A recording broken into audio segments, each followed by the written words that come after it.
Good evening, race fans, and welcome back to Green Flag TV. We've swung on out to the last great Coliseum here in beautiful Bristol, Tennessee for tonight's running of race number 14 of the TNGG IEL Truck Series. This is the Do 80. Hello, one and all, and welcome to the show. My name is Ola Bampo with DJ Clark beside me in the broadcast booth. Together, we'll be bringing you all of the coverage here tonight from this 151 lap around this absolutely historic circuit. DJ, it is of course one of the most historic tracks we have on the NASCAR calendar. It was one of the first paved ovals, and so much rich history has been steeped and forged around this venue, and I have a feeling we're going to be set for an absolute stormer of a race tonight. We most certainly are. It's going to be fast. It's going to be a little bit chaotic, but it is going to be, rest assured, absolutely fantastic. When you come to Bristol, you know what you are in for. As you said, the last great Coliseum here, ready to see these trucks do battle.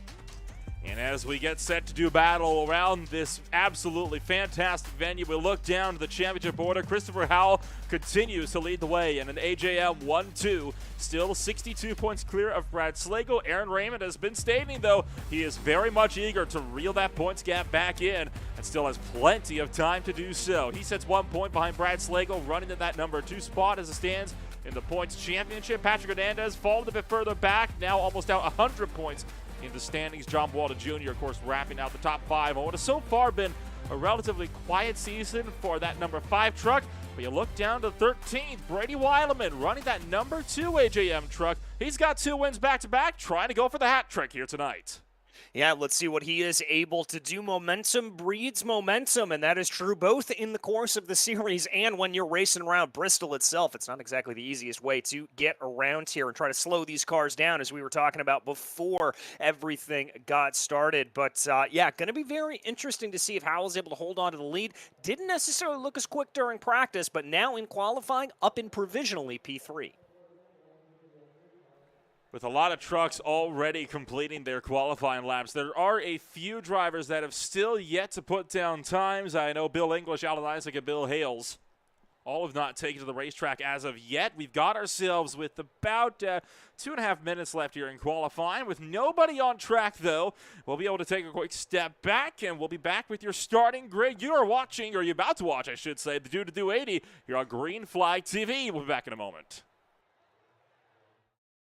Racing isn't easy, but experiencing it is. iRacing puts you in the driver's seat with the industry's leading sim racing game.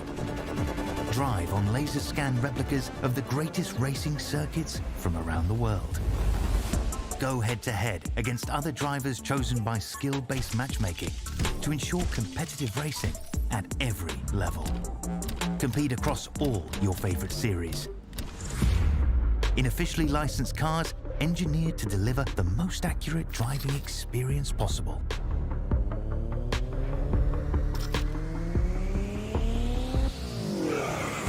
Join a race or host your own with players from across the globe.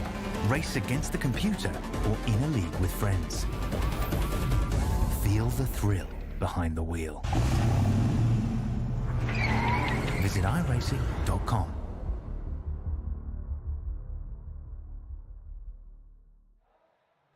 And we're back from Bristol, Tennessee, still with about 1 minute left in qualifying. And we've mentioned before, all the drivers that have opted to take qualifying laps, looks like they'll all be fully set. You can take a look at some of the track conditions we've got out there at the moment. 79 degrees Fahrenheit in the air, not much change from Dover Downs over just 1 week ago.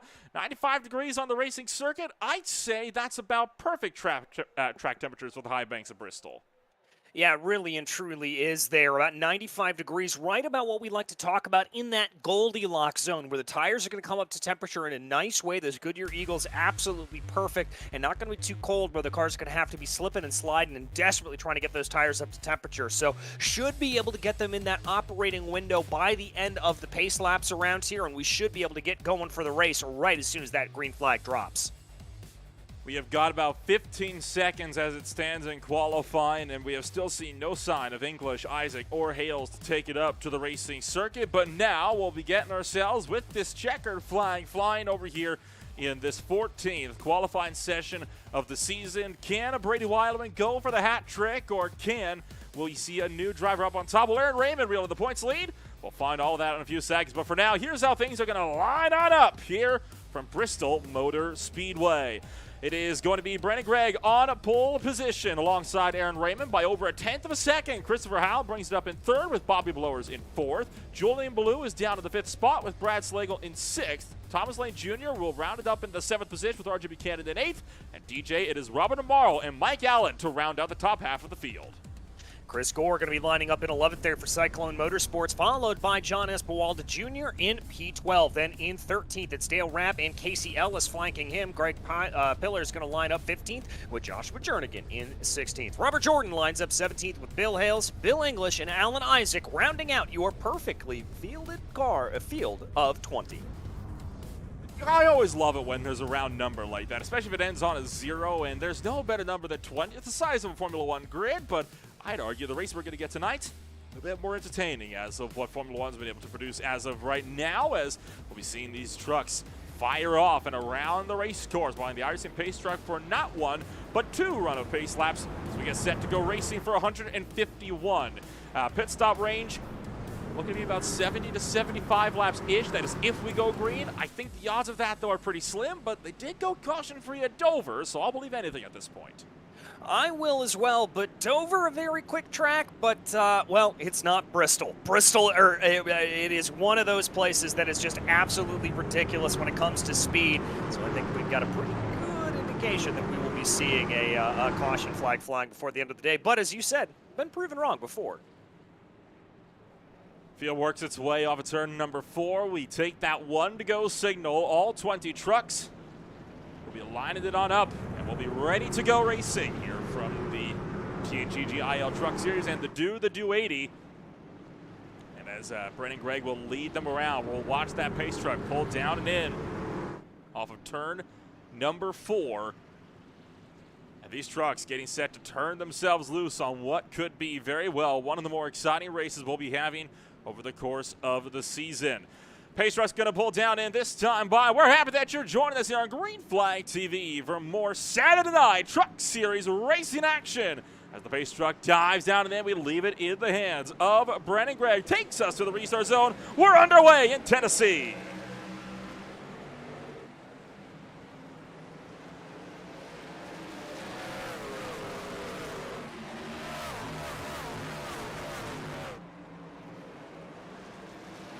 Caution already, a big crash and a pileup down in turn numbers 3 and 4, 5, 7, 8 trucks getting collected as the yellow flag flies on lap number 2.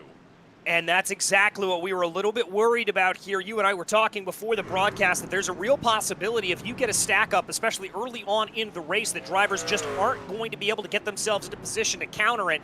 And that's exactly what it is. Looks like that's the number 53 machine there with some hefty damage smoking out of the rear tailpipe.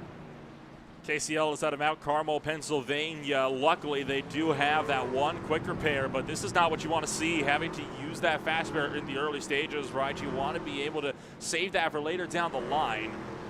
It's going to be unfortunate for a lot of drivers. Aaron Raymond held the race lead as a result of that one. We will take a look back at this one from the restart, as we'll show you what went down over in turn numbers 3 and 4. It happened right around the mid portion of the field. We'll take you from the drop of the green flag. All right, so drop the green flag here, coming on out as we watch right now, focusing in on Ellis. They're in that very bright yellow machine, let's call it day glow. He's got a little bit of a gap in front of him. Do we see this start to fire off up here? Oh, one car around and just a stack up as it goes. The baby blue machine, the one. Ooh, and catching the apron there was Ellis. That was almost self-inflicted. It ended up, I believe, being the fault there of Julian Ballou to kind of start us off on this deal, as we'll get one more look at this one. The 51 truck, I think, just got a bit loose, and then Thomas Lane Jr. right behind had nowhere to go, completely unsighted. As this runs down to turn number 2, and yeah, just lost that all by himself, and you'll see a lot of drivers going around. Again, hefty whack for the 53, and it's hard-pressed to see anybody getting out of that wreck behind them.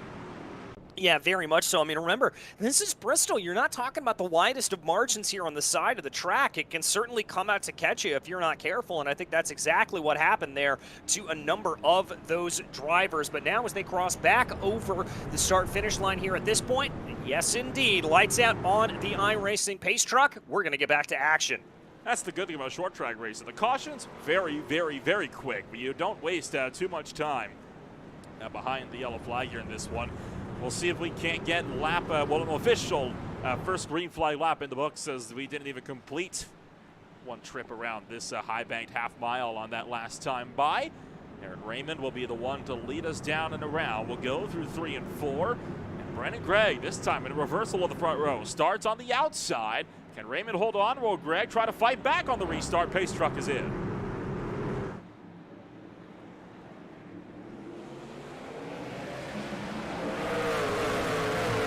Good launch this time on the top shelf for Brandon Gregg, but Raymond keeping it pinned to the bottom, and Raymond clears off a turn number 2 down the backstretch. That's exactly what he wants to do there at that point. Bobby Blowers and Brad Slagle trying to be able to fight in behind, but it looks like they're stretching away at the lead is Aaron Raymond. That number 6 Blue Machine is in the groove and racing here early. Firing down the back straightaway, Aaron Raymond on a good charge up the road. You'll see their double file a bit further down the road. RJ Buchanan trying to make a run. Caution is out again here on lap number 8, and this time it is Joshua Jernigan to find himself going around to the number 22. And it looks like here from Jernigan, from what I can tell from the aftermath, I think this may have been actually another solo car incident where thankfully no one was collected on it. You can see that 22 starting to drift away there from Jernigan coming through the corner. Oh no, it was the 44 there. That's Alan Isaac who lost it just a little bit and made contact with the 22. That's unfortunate to say the very least. Alan Isaac just getting into the back of Jernigan here. We'll get a look on board with Isaac here in this one, and heads up, you'll see him just get loose, and there's nothing you can do in that situation, and that's what sends Jernigan around. Lane did a good job, though, to keep that truck off of the outside wall and out of the number 22. Good heads-up drive from the 38 to keep that one from getting any more damage.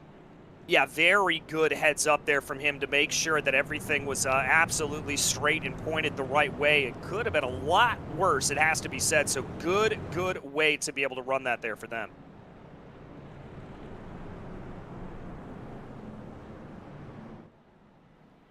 So Raymond from Gregg from Blowers. Slagle's already up 2 positions. Howell, meanwhile, has dropped 2. We were talking about this earlier. Christopher Howell, not really in fine form here tonight. He was down number 6 on the practice charts, and he's already back 2 positions on the initial 10 laps or so here. Now, granted, the majority of them haven't run under the yellow flag, but it doesn't bode well for Christopher Howell, who so far has been a driver that's been very difficult to match. Yeah, he's been very difficult to match, and that's kind of the little bit of the question mark that Bristol can throw out at you here. There really isn't another circuit like Bristol in the world, and it's very much a love it or hate it type of relationship that you have, and Howell just may not be in the groove here tonight. It really and truly is a massive rhythm track to be able to run, and he's got to watch out here. Now, let's be clear. He's still up in P5. He's not exactly doing terribly as he runs, but he's got to watch out. He needs to be careful here to make sure that he doesn't make any mistakes and lose that points advantage. Let's go out aboard the iRacing pace truck. It is 1 lap left to green here in this one. We'll work our way back down around through turn numbers 3 and 4. Restart attempt number 3. Already making up for the lack of yellow flags that we had at Dover 1 week ago, as was the general prediction that I put out from last week's race. We'll see if they can't make it one more time, though. Pace truck is down and in. Aaron Raymond to the Geico restart zone. Once again, we're back on the way for the 3rd time tonight. All right, looks like a little bit more of a clean getaway there for Brennan Gregg. He was going to be able to hold on to the back there of Aaron Raymond, but the mid-corner speed from that number 6, absolutely electric. As there you see him start to work up on the high lane. A little bit of a dive down low for Brad Slagle as they now get themselves up to speed and try to fan themselves out around the circuit. And back behind, RJ Buchanan, Chris Gore, Julian Blue all running the top shelf. Christopher Howell going to drop down again, down to the number 6 spot. Here comes Chris Gore, the outside. Just cannot be contended with right now here at the early goings. You saw the 77 from Morrow. Get a bit crossed up on the exit of turn number 4. Gotta always watch corner exit, especially off of 4, though. There's that massive bump right on the outside line. How many times have we seen drivers get caught out on that one?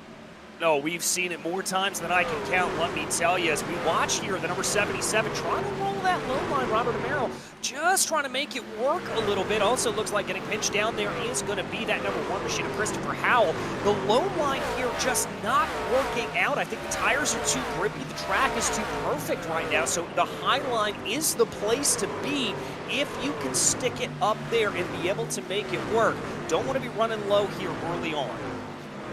Bristol in general has always more been a top-line racetrack, especially since it was sort of not repaved, I want to say, but almost like kind of a redone over in the last 2 decades or so with how much changes have gone through the general racing package. It's made Bristol's outside line honestly a little bit overpowered. It's almost impossible to contend against it, especially in the early goings on these runs, as we'll see Julian Ballou trying to make a look to the inside, but there's just absolutely no speed around for the bottom there. So Ballou will be forced to tuck back into line for the number 7 spot, chasing after Chris Gore. RJ Buchanan running a good top 5 at the moment. That's not like the 99 truck. We're used to seeing him down towards the tail end of the field. Hey, I'm not complaining about seeing a fellow Canadian up here in the top 5, though.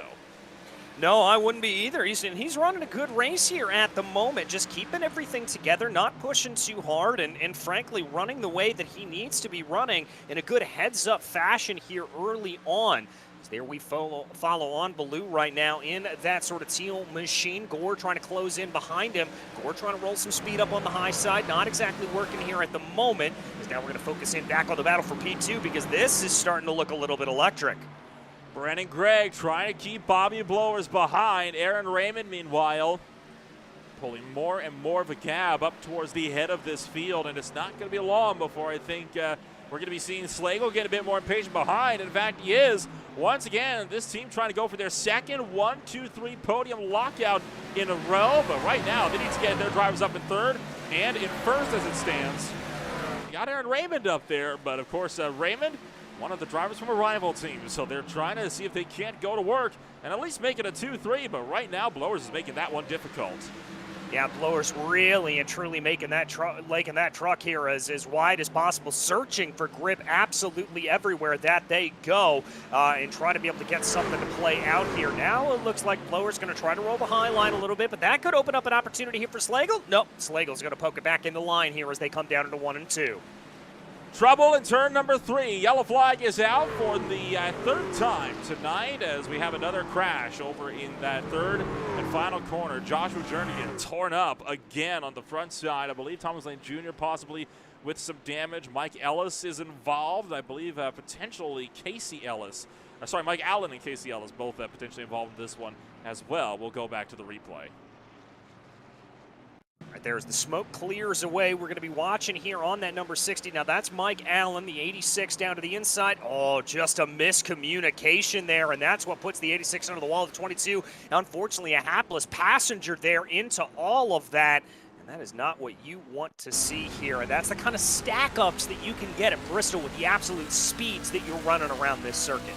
On board with Joshua Jernigan, you just have nowhere to go in that situation, and that is torn up Jernigan. You see how much he's having to crank the wheel just to keep it going around 3 and 4, let alone on the straights. That could very well be a race over then for the number 22 as he is out of the race truck. A whole host of drivers, meanwhile, into pit road. English, Howell, Lane, Buchanan, Amaral, and more. I'm curious to see RJ Buchanan coming on down to pit road. He was running up at the top 5. He had some consistent speed. He's making a unique pit strategy call on this one.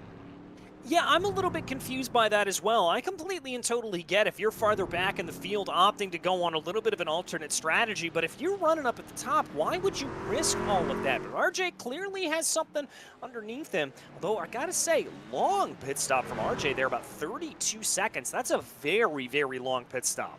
And I was catching my eye as well, and you can see a bit of damage, in fact, on the front end of the number 99. So I'm wondering if maybe he's collected the wall or potentially somebody else somewhere down the line, maybe in an earlier incident. We'll hopefully be able to get an eye on or some insight on what went down there earlier on. Checking Bill Hales as well, as he had a potential incident here under this yellow flag as well. And well, not quite. Looks like they were all just kind of stacking up for the pit entry, for the pace car there on that deal. But You know, yellow flag number 3 in under 30 laps doesn't bode well for later on in the race, I don't think. Yeah, it really doesn't it? I think the only thing that we can hope for here at this point is maybe a little bit of attrition, forcing the numbers down here from this field, and obviously less cars on the racetrack, less chance for a little bit of a coming together. But as of right now, we've only seen Mike Allen is officially retired from the race. The number 60 is out. Joshua Jernigan down in pit lane right now. He is categorized as out as soon as I say it. Joshua Jernigan still sitting in pit road. Well, he's in the car. You can see him kind of sitting in there, so he could potentially be looking to get back out once his damage is repaired. Maybe it's not as bad as we first thought. The toe links, in particular, you knock one of those out, it's about, what, a 3-4 minute fix, I reckon, and then you're pretty much good to go. So if it's just that, in fact, there he is, Jernigan coming back onto the racetrack. So speaking too soon, as well as Mike Allen, they're both heading back out to the track.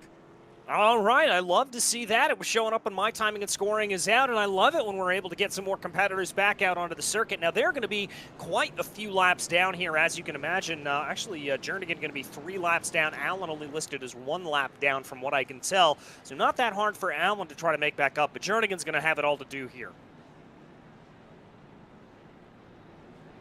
Coming around, turn numbers 3 and 4. It is for yet another restart here in this one. Restart number 4 on the afternoon. We work our way down to turn numbers 3 and 4.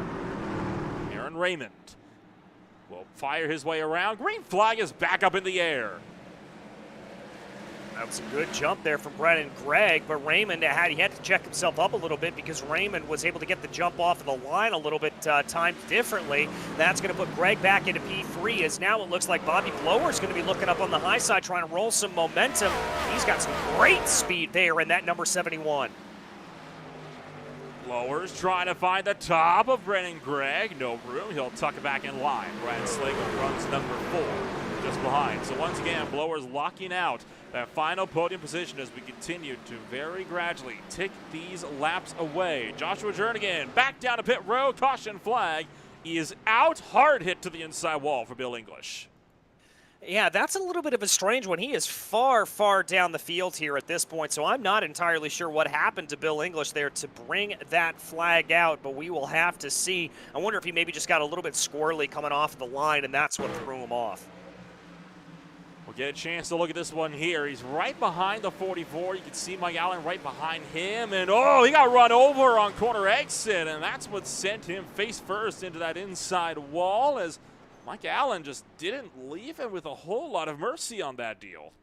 No, he certainly didn't. I wonder there if Allen was not really anticipating just how much speed he was going to be able to roll up on that high line. As we take a look on board with this, yeah, here he goes. You see the movement of the cars in front right now. He just carried too much speed. I think he caught his own self by surprise. Pretty hefty whack into that inside wall as well there for Mike Allen, I think, or for Bill English, excuse me. I think the saving grace there for English is the fact here that when he came down into pit road, or when he came down hit that inside wall, it was front on, so it wasn't a side on impact. That does help somewhat. It makes it a little bit easier to get the damage fixed, not so much on the side. I'm worried about the left rear quarter panel. We'll have to get a look on that one. Is it a bad time to mention 4 cautions in that our record so far this season is 12 from Martinsville? Well, the pace we're going on here, we may be in a little bit of a record-setting night, but we will have to see how that shakes itself out before everything is said and done. Raymond going to be bringing this field back around again. I've been really impressed with the restarts here from Raymond, especially considering the detriment that he has starting down on the low line. He's been able to time this jump absolutely perfectly and just get off of the line right when he needs to. Brennan Gregg, you got to feel a little bit for him. He's got to be frustrated there, trying to do absolutely everything he can do to get on by, and just nothing has played out for him.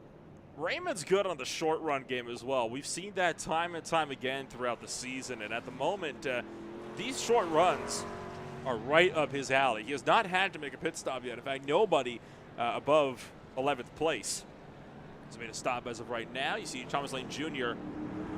as well as Mike Allen just barely making it out in time. And I do believe, because pit road obviously is very unique here at the Bristol Motor Speedway. There's 2 of them, right? You got the backstretch pits for the back half of the field, and then the front stretch pits for the front half. I believe the field is small enough that everybody has to only worry about the front stretch pits, so we shouldn't be seeing anybody being able to take advantage of the pit stall difference here in this one, but only just. It's an interesting run when you find yourself on the backstretch pits, because if you're going on a fuel-only stop and everybody else takes tires, you can all of a sudden jump the entire field, being able to hop across an entire pit road. Yeah, you certainly could if you're able to make that jump. We'll have to see here. We haven't seen those strategies really come into play here quite yet, but what we have seen come into play is the restarts, and we're about to get another one here on lap 39. John Botta Jr. catching up to the back end of Chris Gore, as I think drivers on the outside line trying to get those brakes heated a little bit more, kind of jumping around a bit. We'll be seeing Aaron Raymond work his way down to turn numbers 3 and 4 as we'll get set to enter the restart zone once more. This time around, coming around turn numbers 3 and 4. Pace truck is down and in. It is yellow flag number 4 coming to a close here in this one. Green flag and back in the out on the front stretch. Here they go, another good jump there from Raymond. Going to hold things off just a little bit. And now look at this. Bobby Blower's going to be the one trying to roll speed, but it's not going to work out. Greg's going to be able to hold on to the outside line, and here they go. Now it's going to be, I believe that's the 052 there. That's Slagle trying to work down on the low side. Brad Slagle trying to make some kind of momentum down on the bottom. He's not going to be able to do so. Hightailing it down to turn numbers 3 and 4. Greg still clears for second. Here comes Blowers working the top shelf. Brad Slagle to the bottom, and he gets cut off. Entering turn number 1. Blowers sends one to the inside of Greg, but he just doesn't have the momentum to follow through. Doesn't have the momentum. I'll tell you who does have a little bit of momentum here. That's Julian Ballou in the number 51, rolling up on the high side and catching Slagle a little bit sleeping there. Move that number 51 machine up into P4. Could be third place in a while if Blowers isn't careful. He tried to look for the inside of Brennan Gregg, and I think backed out when he realized that Ballou could attack him from the outside if that went wrong. Now Blowers is going to go back to the high side. He's going to try to force the issue by the wall, but Gregg covers him off. Tell you what, Brennan Gregg's defensive game today has been excellent so far. Julian Ballou getting impatient, trying to get the 71 moving as he's going to get around the outside. This could be it for second. This could be it indeed. He had just a nose ahead in that number 71 truck, and there a little bit of contact, I think, between Gregg and Blowers as they came through the corner, bumping and banging, banging and bumping as they tried to sort this out. Crossing the start-finish line to lap number 45. Bobby Blowers still trying to find the outside, gets to the back bumper, but not enough to give him the nudge. Alan Isaac going around to the front straightaway. No yellow flag. We're still green. I don't think that's going to stand though for long as he's slow on the bottom. Smoke pouring out of the number 44, and we'll keep this race green. We're not going to throw it for that one. All right, that's a good call there by them to be able to pull their way down into pit lane, and we can resume watching this absolutely frenetic and fantastic battle up at the front of the field here as there's the 77 slowly trundling around another car having a little bit of problems. He also went around to the back straightaway this time. We'll be able to get a look at everything that's going down once all the action on track settles down a little bit more. We still got this fight between Pillar and Howell, a bit further up the road. Brennan Gregg still trying to keep Bobby Blowers at bay, and this time Blowers will pull ahead entering turn number 3. And this could be the death knell here for Brennan Gregg is indeed coming off of turn 4. Blowers absolutely able to put the hammer down and move his way up into P2. We get a look on what happened to Alan Isaac first here in this deal. This is coming around onto the front straightaway here. Has he hit the outside wall? He has, and that's what has sent him hard into the inside wall. A heavy, heavy hit for Alan Isaac, but self-inflicted. We'll check one more time on Robert Amaro here. 3 wide up the road. Casey Ellis gets around him on the top side and self-inflicted again, clipped the apron. And you've got to be very careful about that if you're trying to roll that low line around here. Now, using the apron to actually deliberately unsettle the car a little bit is an effective strategy. You get those tires down onto the inside and let the car get a little bit unsettled, a little bit loose, and that can help you rotate it through the corner. But you've got to be careful with it. You can't go too far over the line. As we take a look here at the 44, Alan Isaac coming back out. Looks like he had another problem. Exiting pit road, loops it, hits the inside wall. At that point, he just called it quits, took the toe down to pit road. And I can't exactly say I blame him at that point in time. One driver that's continuing to get momentum down, it is Bobby Blowers trying to go for win number 1 of the season. and now he has caught Aaron Raymond. He's caught Aaron Raymond, and Raymond now has to be super defensive up on that high line. He's driving it just about to perfection here, trying to hold him at bay, but that 71, that black and orange truck, not to be denied here. We know he's got speed. He's just got to try to figure out how to get by that blue number 6. 1/3 distance already in the books, and it hasn't even been, well, it's been just over 20 minutes. And already started their approach lap traffic up the road. They're going to work their way around the outside of Joshua Jernigan. Robert Amaro sits just up the road to the number 77. This is where it gets extra dicey here because this track, it looks wide, but in reality, it's about a lane and a half. Yeah, you read my mind about that, Nolan. It really is about a lane and a half because if you start to drift a little bit too far up into the outside of it, you're going to find yourself really collecting the marbles, particularly on corner entry and corner exit. You can see there as drivers really diamond the corner a little bit more. The marbles do run up the track in mid-corner, but you've got to be careful about that. And then once again, moving down to the low line, we've seen how dangerous that is. Here's a pass, Christopher Howell moving his way by Bawalda. Christopher Howell trying to pick himself back up and regain lost momentum. He is down 4 positions so far on the afternoon. This whole midfield pack is in a heap right now. Dale Rapp getting run over almost by Robert Jordan. Jordan, after not qualifying, trying to punch his ticket through to this front of this field. He's up to 9th spot now. Here comes Pillar, Ellis, and more, while Mike Allen, who's a lap down, mind you, is trying to fight his way through on fresher rubber. Allen's just sitting there praying to be able to let all of this die out and get his lap back as quickly as possible. But a great move up to the outside, going to make that car work as the 54 tries to hold down low. Here's another car involved in some of the problems early on. Ellis going to be rolling that high side, trying to get by Buchanan. Still on the lead lap, though, is what's critical here. He may have been involved in that lap 1 incident, but he has found himself back up into contention, courtesy of that quick repair. But, of course, he has no more mulligans. He's got to make this work for himself here. We're going to get close off of turn number 2 as Pillar almost gets into the side of Dale Rapp. Rapp able to maintain his run in the number 10 spot, but he is holding everybody in this trade-up. Look at this. It's a traffic jam coming through Tennessee right now as they try to be able to sort themselves out and around it. The 2 cars up in front there, the 52 and the 54 of Rapp and Pillar respectively, as now here we go, trying to figure out how to make this work. They're going to get their way by the 22, the slower car there of Jernigan, who's a lap down, and now cars just streaming on by. Careful there, folks. Somehow make 3 wide work down the back straightaway. Joshua Jernigan cutting this field a bit of a break. The Moser race machine of Bill English. A new paint scheme, by the way, I should mention on Bill English. Haven't seen Moser on that car yet, so potentially new sponsorship on board with the number 86. He's trying to make the sponsors happy, and he's doing so by getting the screen time here as he's trying to make something happen with RJ Buchanan, Casey Ellis, and more. We continue to rip around the high banks of the Bristol Motor Speedway. Wraps into the wall. That could spell trouble as he's able to just barely recover the 52. And massive, massive credit there to Greg Pillar, able to hold on to that car despite the side impact from the 54.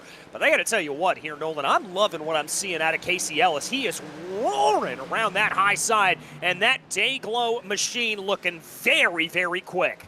3 wide again off of turn number 2.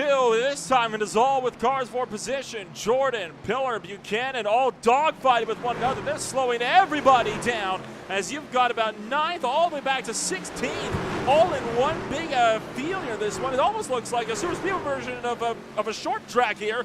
More contact between English and Casey Ellis as you rock it down to turn 3.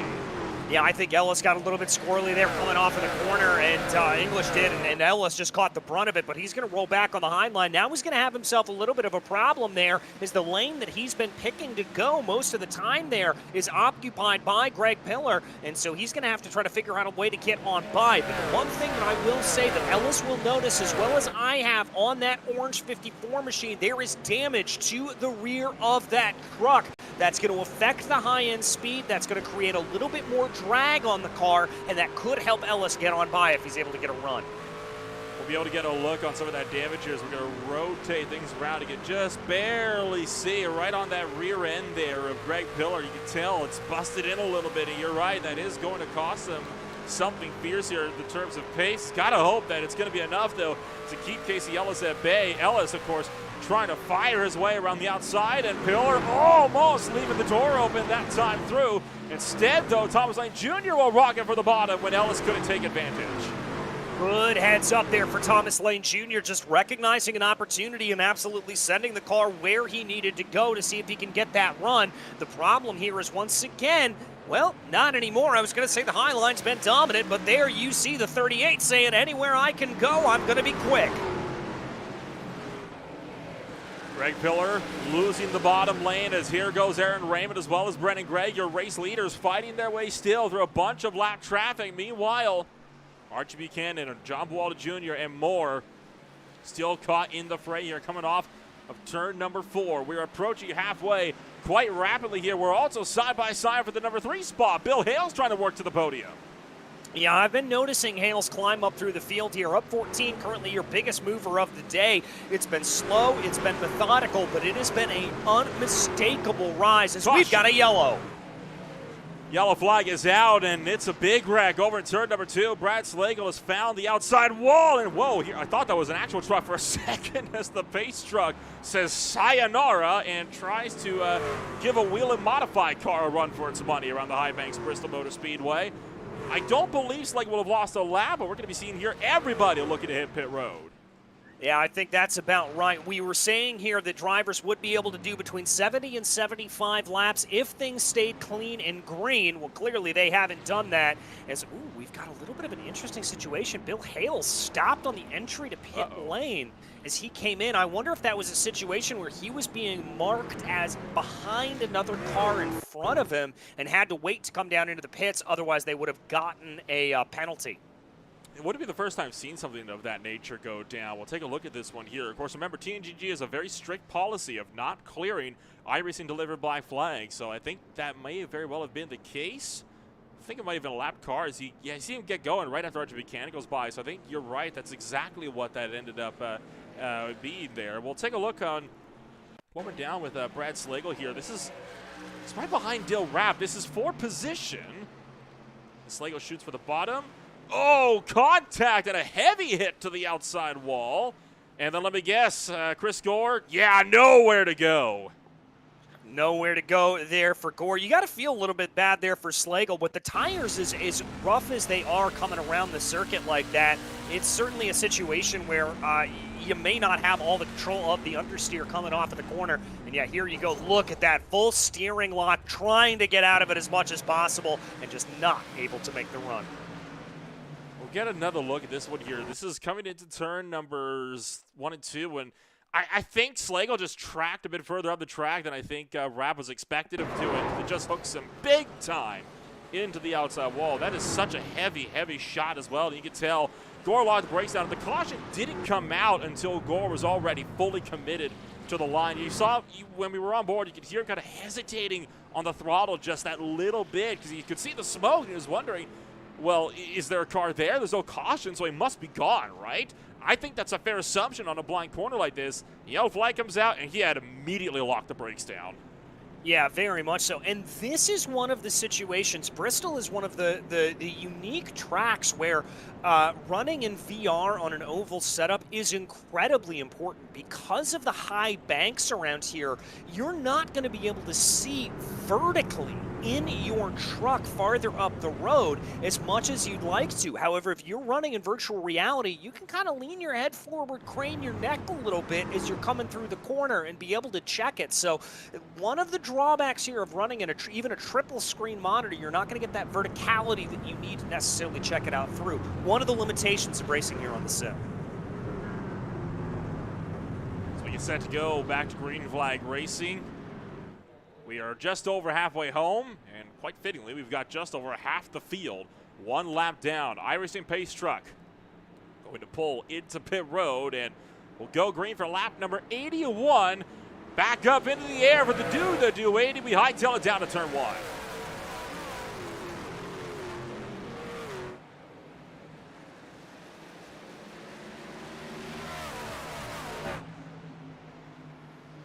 And already English up and into the outside fence there, coming around turn numbers 3 and 4. He'll get himself back sorted, but here comes Average Joe Motorsports steaming by on the bottom lane for 2 and 3. Great run there for them. Bill English going to try to see what he is able to do as now he gets hung out to dry there a little bit. Brennan Gregg having a good run as we're going to be side by side here coming down into 1 and 2. Thomas Lane Jr. had to come back down to pit road, believe a potential restart penalty that the 38 truck having to serve. Brad Slagle has just junked it again on the racetrack into the inside wall this time. But again, no yellow flag will get things back rolling here because everybody around him had already come and gone. Here comes the field. Oh, look out, we got trouble. Bobby Blower's going around the back straightaway. Now that'll bring out the caution. And that was all precipitated by a little bit of a squirrely run off the corner there for Bill English. I think he may have made contact with the outside barrier and come down the track a little bit, but that is what set this domino effect in motion. We'll start first with Brad Slagle. He's right behind the 74, and the 74 checked up. He checked up too much, and that's what sent him to the inside wall. Not a lot of damage, though, and thanks to this caution, stays on the lead lap. So that caution, a lifesaver for the 052. Meanwhile, Bobby Blower's coming around. Turn numbers 1 and 2. He didn't hit, Big English didn't hit the wall. He came off of the wall, though. Yeah, I misread that one a little bit. In the moment, it looked like that he made contact with the wall, but I clearly didn't have to zoom in that you did to be able to check that there. I thought you did too. That clearly, he just came off of the wall. I think he may have scared himself a little bit coming into close proximity with that outside wall, and that's what brought him back across the track.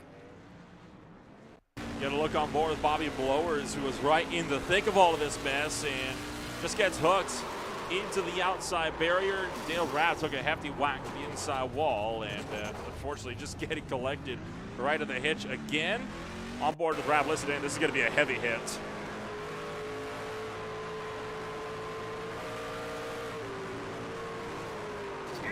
Ooh, that'll wake you up in the morning, boy. Oi. Yeah, no kidding. Big props to the field, by the way. There was a lot of trucks flying up on him, and some of them did stop to allow for Dale Rapp to kind of back himself up and get back going. But another yellow flag right out of the hitch. Cautions breed cautions. I'm not quite sure if this would probably follow that adage here, but it is, regardless, number 6 on the night. It is number 6 on the night, but we did have that long green flag run in the middle of the race, so we certainly are capable of being able to go here. But I think part of the problem is that we saw a lot of these wiggles. We saw a lot of these problems here for drivers as they came down through the corners in that long run. But because it was in the midst of the long run, cars were a little bit more spaced out. They were able to collect themselves a little bit more. Now at this point, they're running on top of each other, and you make those little problems like you see there on that last incident, and, well, there's nowhere to go. We were talking about this before the top of the show here tonight as well, about how treacherous Bristol Motor Speedway is, about how if you get a car that's sideways off one of these corners, even in a corner, there's just nowhere to go. I mean, the corners, for all, despite being an oval track, I know, it's shocking, but the corners are so blind. And I'm going to kind of reference Aaron Raymond here. Look at how little the visibility is going around. I mean, this is only going at about 30, 40 miles an hour here. You can see perfectly down the straight. That's all well and good, but you're just cut off entirely by the A-pillar over on the left-hand side of the visibility. And I know this camera here a little bit offset to the left, but that doesn't make it any better. If anything, we have the better view here than the drivers do. Yeah, we certainly do, and that A-pillar really coming back to bite for a lot of these drivers, rest assured, because it is blind. It's frankly reminiscent of the debates that were had when the halo and the aero screen were introduced into the open wheel side of things. That's the problem, why that was so difficult to be able to implement it coming through oval racing, because you've got to be able to see out of that left third of the car. Spotters, they are invaluable in oval racing, especially at tracks like the Bristol Motor Speedway. Green flag is back up in the air as Aaron Raymond hightails it down towards turn numbers 1 and 2. Still 9 trucks, 1 lap down as a result of all the calamity that we've had as of late, and of course just the speed that you can lap around this place. We'll work our way back around turn 4 to the front stretch. Looks like a couple of cars having a little bit of a bad run off at turn 4. Going to be some side-by-side farther back down in the field. That's Ballou and Blowers trying to sort themselves out a little bit. Blowers going to be able to get the run, though, and now he's going to look down to the inside of the number 1 of Christopher Howell. Tried for the move, ended up not committing to it, though. Christopher Howell will maintain his run in that number 3 spot. Howell has been really recovering a lot over the last little while, and I have a feeling we could very well see him potentially in contention yet before this race is over. Greg Pill and Archie Buchanan in the fight as well further down the field. This is for the 9th and 8th positions, while I think there's somebody scraped the outside wall in return number 3. Yeah, I think we did as well. I saw a little bit of smoke kicked up from one of these trucks as we've got a little bit more side-by-side farther back down in the field. This is going to be RJ Buchanan trying to sort themselves around a little bit of lap traffic. I love this sight from Bristol. You see all of the cars fan out, taking their preferred lines through the corners, and then just funneling back into a single narrow line on the straightaway. Bob Blower is taking the fastest lap of the race. 2 laps to go, 15 seconds flat, which I think puts into perspective just how rapid the laps around here are. I mean, Bobby Blower's doing a good job. You're trying to rock his way around, and as I say that, Aaron Raymond immediately pips that run for the fastest lap. He'll go 14.8. All right, pipped away there for Raymond up the front of the field, but Bobby Blowers is going to be feeling pretty good right now because that 71 was just able to get by Howell. Kind of had to muscle his way on by. Howell wanted to shut the top lane, but the 71 not taking no for an answer.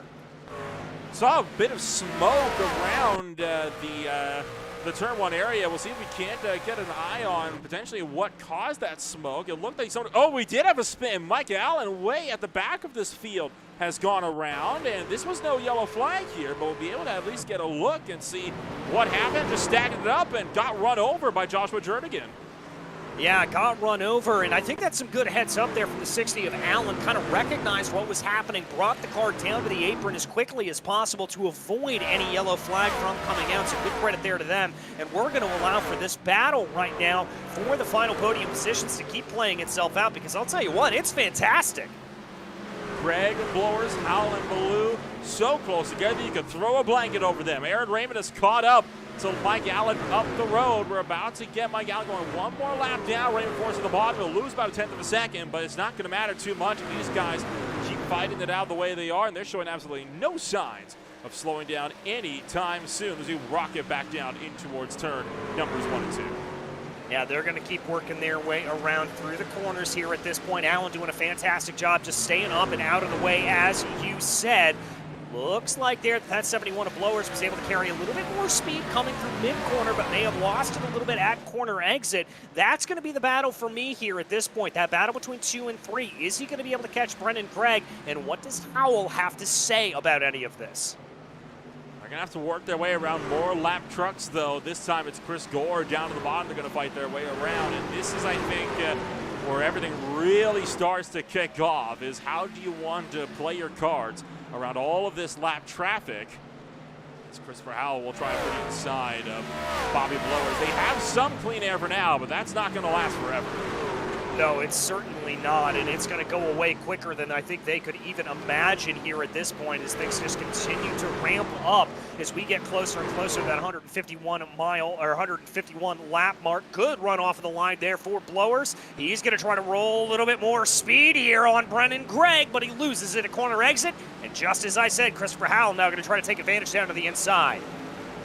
Working our way around the turn numbers 3 and 4 to the front straightaway. The fight for second is absolutely on right now as Christopher Howell trying to fight his way through the field, trying to see if he can't finally put himself back up where he started this race at the number 3 spot. Hasn't had that since the opening lap of this race when he lost that position, and now it looks to maybe potentially lose one back to Julian Ballou. Aaron Raymond, though, tell you what, I'm excited for the number 6. It's been a while since we've seen Raymond on top of one of these races, and I think he has been frustrated over how many mistakes he's been making over the last little while. He's been so far golden tonight and has led pretty much every single lap of this race, but now misses the mark in 1 and 2. As I say that, here comes Greg for the lead. Commentator's curse is alive and well up here in the Green Flag TV booth, let me tell you. But Raymond able to recover that for the moment. He's going to stretch the gap back out to a couple of car lengths here, call it about 2.5, 3. I thought for a second the Blowers was going to try to take advantage of a check up there from Greg, but Raymond back into rhythm here at this point, and he's going to keep that number 6 truck in the lead of the race.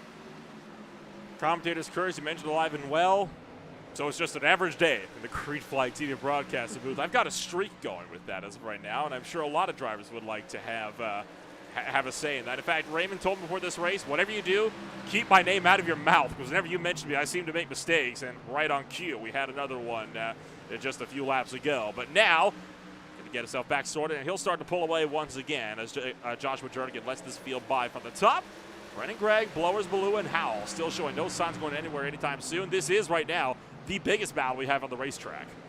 Yeah, it's the biggest battle we have on the racetrack, and I wonder here if there's a little bit of tire saving coming into this equation here, Nolan. I'm wondering if these drivers are kind of thinking about long term. At this point, they're probably not going to need another pit stop to come down into the lane, so you may want to try to save your stuff as much as possible to allow for that last 20-lap run to the finish here and not sacrifice anything by having to come down into pit lane. Running in that number 2 position. I kind of agree. I do believe that there is a bit of tire saving going on here. It's kind of like Dover, right? It was a question about what was the tire situation going to be, as opposed to,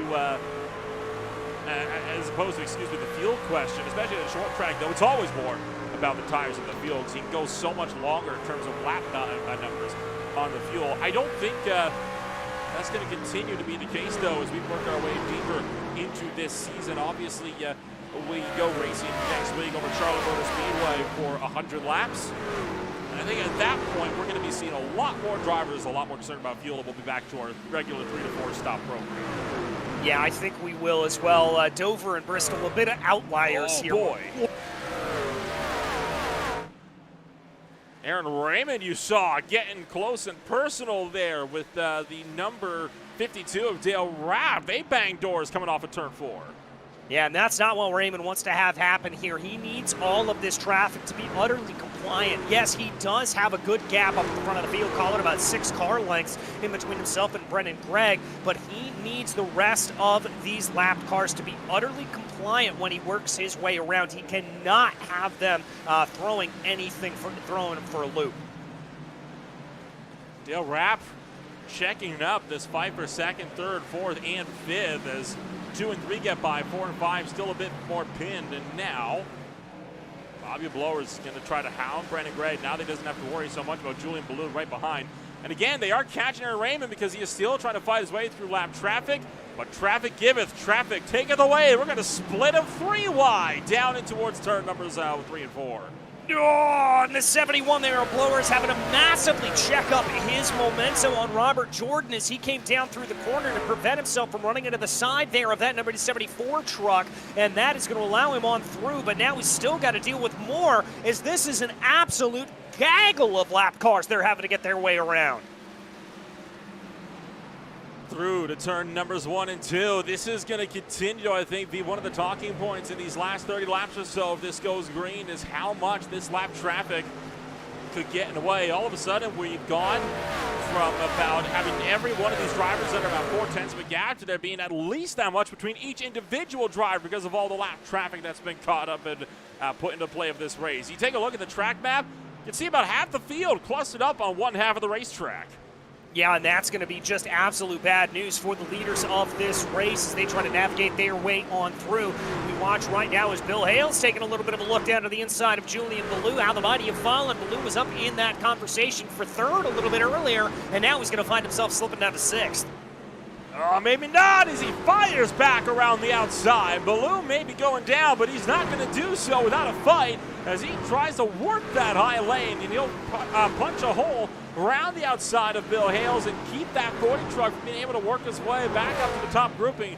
Ballou now effectively out of that main 3-truck fight that we had earlier on, and this time almost into the outside wall. Almost into the outside wall, but able to keep it off. I love that defense there from Julian Ballou. I thought he was going to drop like a stone, but clearly proven me wrong. Way to go, Julian. But we've got another little battle here starting to play out. Bobby Blowers, Christopher Howell. Blowers and Howell going to work down at turn numbers 3 and 4. Robert Amaro just up the road, as is Brennan Gregg.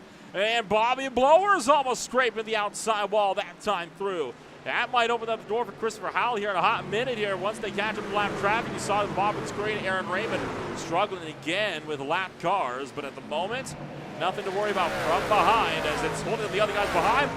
Bobby Blowers hits the wall.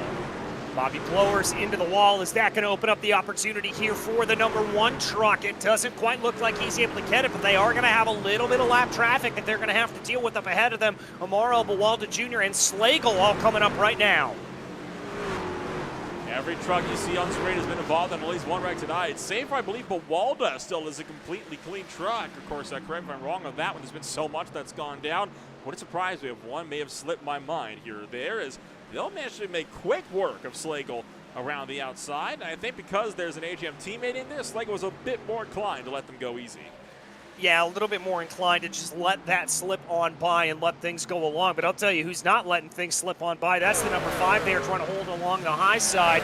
Is there. They're going to slide back into line. The number 1 of Howell thinking about a little bit of a look down to the inside there of Bobby Blowers. Blowers going to be able to roll momentum up on the high side. Not going to work out here for the moment.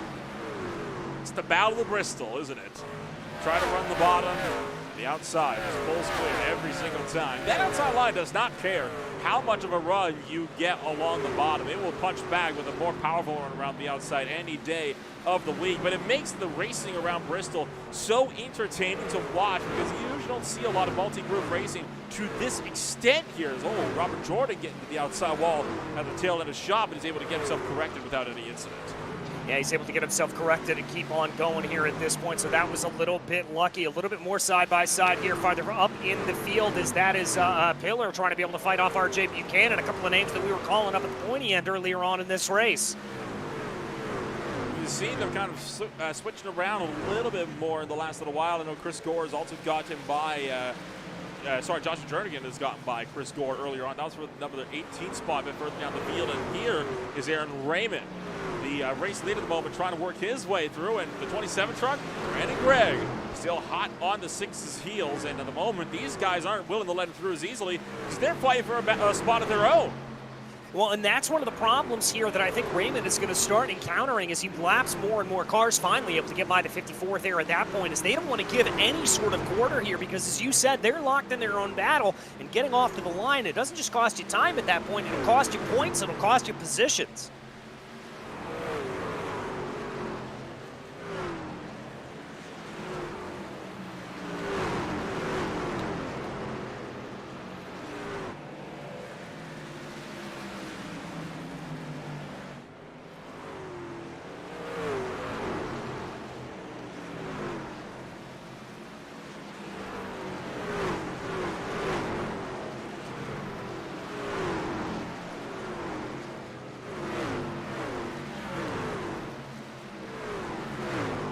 Yeah, he's going to try to here, but the gap's about 0.5 of a second with only about 10 laps left to go in this race. That is going to be a massive, massive hill to climb, but it is Bristol. You never count anything out.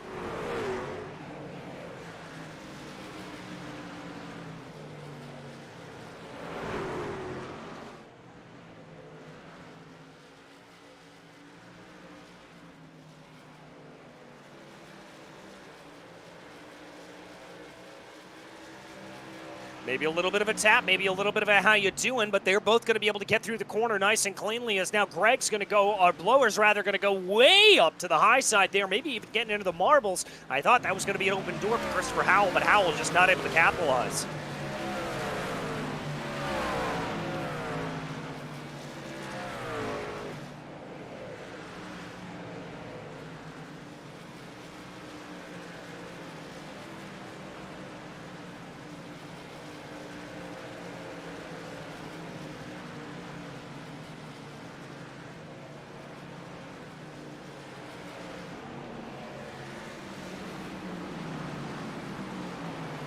And I'll tell you what, that's about the 3rd or 4th lap in a row that I have seen Blowers make contact with the outside wall. He is starting to struggle here with tire wire.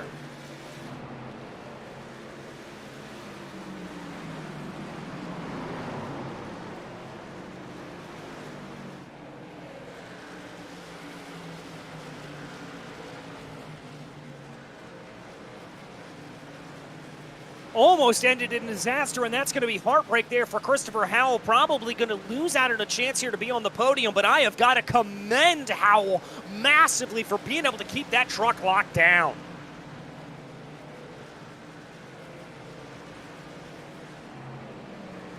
As he's able to fire his way back up around the racetrack. Oh my gosh, I'm still speechless that we were able to see him make that happen. Bobby Blower's going to continue to work his way around the racetrack, this time with no more competition for Christopher Howell. That just leaves Aaron Raymond, the sole driver, up the road with 3 to go. 3 to go here for Raymond, and he has been absolutely pixel perfect this entire race long. One little mistake that we saw from him, and outside of that, it's been a beautiful day here for the blue number 6 machine. He's going to bring it around off at the corner right now. 2 to go for your leader. 1 mile of racing left in the Do 80 from Bristol Motor Speedway. We work our way around as Robert Jordan and Joshua Jernigan will come to pit road. Josh Walden Jr. as well. None of them were able to make it to the end on the fuel stretch. They're going. White flag in the air for the final time. Around through 1 and 2. It is an 0.8 of a second gap back to Brennan Gregg. Raymond's domination is back as he will come around turn numbers 3 and 4. Aaron Raymond, your race winner at Bristol. A commanding drive here for Aaron Raymond. There is no other way to put it. Once he got up to the lead, there was no stopping him. Bobby Blowers will hang on for the number 3 spot after so much disappointment. He got crashed out over a little while ago at Dover. At Talladega, he finished 15th after starting 8th. This time, he'll start 4th. He'll finish on the podium for Blowers' first podium finish, and Christopher Howell. I'm not sure if that's a love tap or an angry tap. Might be an angry tap based off of that, but it's an angry tap. It's definitely an angry tap based off what we just saw there. Yeah, a little bit of frustration here running at the end of the race, but I'll tell you who doesn't have frustration. That's Aaron Raymond burning it down across the start-finish line.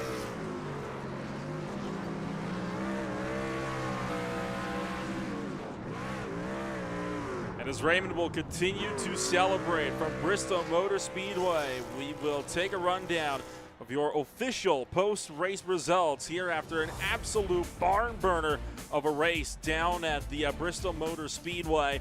On victory lane, it is going to be none other than Aaron Raymond finally finds his way back with Brendan Gregg down at 2nd. Bobby Blowers will pick up his first podium finish. Christopher Howell relegated to 4th. Phil Hales was down at 5th. Julian Ballou will finish this race 1 lap down in 6th. Bill English was 7th. RG Buchanan was 8th. Greg Pillar 9th. Casey Ellis will round out the top 10.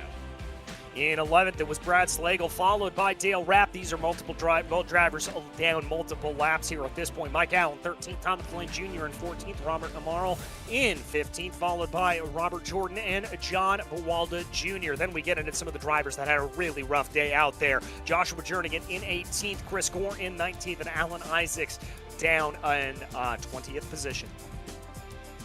So with that said and done, that is all racers across the line in your running here of the Do 80. I keep wanting to say 151, but if the Do 80 here at the Bristol Motor Speedway, we will take a chance to talk to some of the drivers here in this one, and we will kick things off with your race winner on the night. Aaron Raymond finally finds his way back to victory lane, and you had to work for it here tonight, but boy, it's got to feel good to finally be back on top. Yeah, it's nice to have a race that I don't throw away on pit road. I had a lot of fun just kind of running up front and battling lap traffic.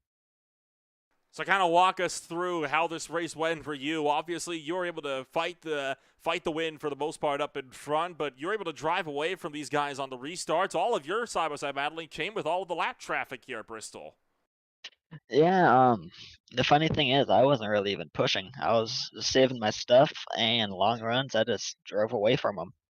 And I'm just glad that we didn't get a late race caution. Well, your last win came way back at the Darlington Speedway earlier on here in the season. Will we return to the course to Charlotte, North Carolina at America's home for motorsports? Do you reckon you'll be able to see if you can finally take win number 4? I'm gonna try my best. If luck goes my way, it should be up front.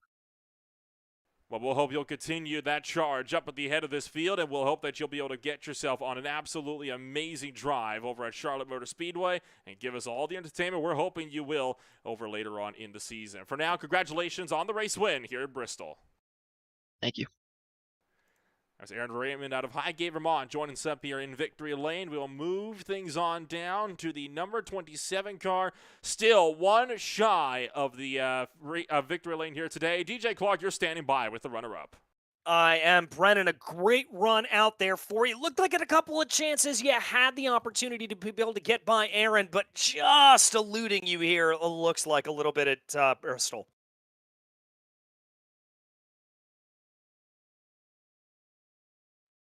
Brennan, you got a copy, my friend? Oh, yep, sorry. All good, man. All good. Yeah, it just looked like Aaron was just tantalizingly close here for you today. Yeah, I thought I had something for him at the end, just couldn't get through lap traffic enough. Well, how tough was it navigating through that lap traffic? I mean, particularly at the end, it looked like with all the battles that we saw taking place in front of you, how were you able to get through all of that? Honestly, I think it was just pure luck. I don't think a lot of those moves should have stuck. Well, hey, sometimes it's better to be lucky than anything else. We head next time out to Charlotte. Going to be a little bit of a different run there for you. Do you think we can maybe see you back on the podium when we get there? Hopefully. Charlotte's a fun track always. And yeah, hopefully I can make it for that one. Well, we wish you all the luck in the world, Brennan, and congratulations on a great second place run here today.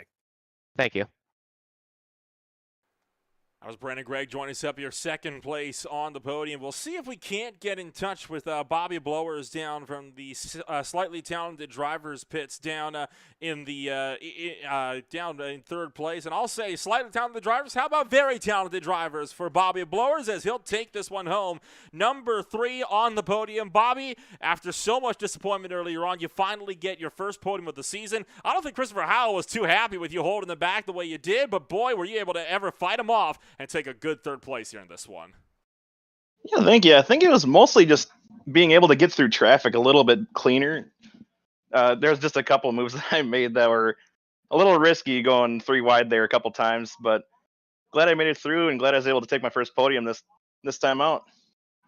Obviously, for you, you've had some tough luck earlier on in the season. I know you're running the part-time schedule in this deal. What can we expect to see you next out on the racetrack in that number 71? Well, my plan was to I'm on vacation next week, so hopefully I'll be able to make 2 weeks time if there's a race. I haven't even looked at the schedule, to be honest with you. But yeah, I like the series, and hopefully I can make as many as I can the rest of the year. Well, what's going to be the game plan then to see if you can't get that truck up into victory lane by season's end? Well, I was hoping to do that tonight. I felt like I was fast enough. I just couldn't save tires for the life of me. But yeah, I don't know. It's just going to take the right track, in my opinion. A track that I am decent at. Well, hopefully you'll be able to get one of those later on throughout the season. For now, we'll wish you a congratulations once again on your first third-place finish here of the season. Hopefully the start of many more podiums to come here in 2023. Congratulations on that third place. We'll wish you the best of luck when we see you out next. Yeah, thank you. Bobby Blowers joining us from the number 3 spot on the podium here tonight as we'll head things back on over. Next week, it is, of course, going to be the Charlotte Motor Speedway and America's home for motorsports. It is a track that is so, again, just like Bristol, rich in its history, but also what a thrill it is. Honestly, Charlotte, one of my favorite mile and a halves. It is a quad oval. Very bottom line heavy, though, unlike Bristol here in this one. DJ, what do you think we can expect to see as we swing out to North Carolina? Well, I think we're going to probably see a lot of closely contested racing, but we're going to see it a little bit more spread out as it goes. It's not going to be necessarily on top of each other, and I think we're going to see a lot more of planning how to make a run. You're going to see drivers backing up the runs here into the corners maybe 1 or 2 laps in advance to make sure they're able to get it. So we'll have to see how that shakes itself out. But I, for one, am very, very excited to head to Charlotte, one of my favorites as well. I think we're both excited for what could be a very intense race at the Charlotte Motor Speedway. It is 100 laps 1 week from now. Don't forget as well, coming on up in the next week or so, we're going to be having ourselves not only the next race of the OMSRL Xfinity Series over on Tuesday night, but the TNGG IEL Cadillac CTSV Challenge will be having its season opener at Watkins Glen International over just 1 week's time on Thursday night. You can find that and every other race from the IEL Truck Series here on Green Flag TV. My name is Benola Rampol alongside DJ Clark in the broadcast booth. We'll see you all next week in Charlotte.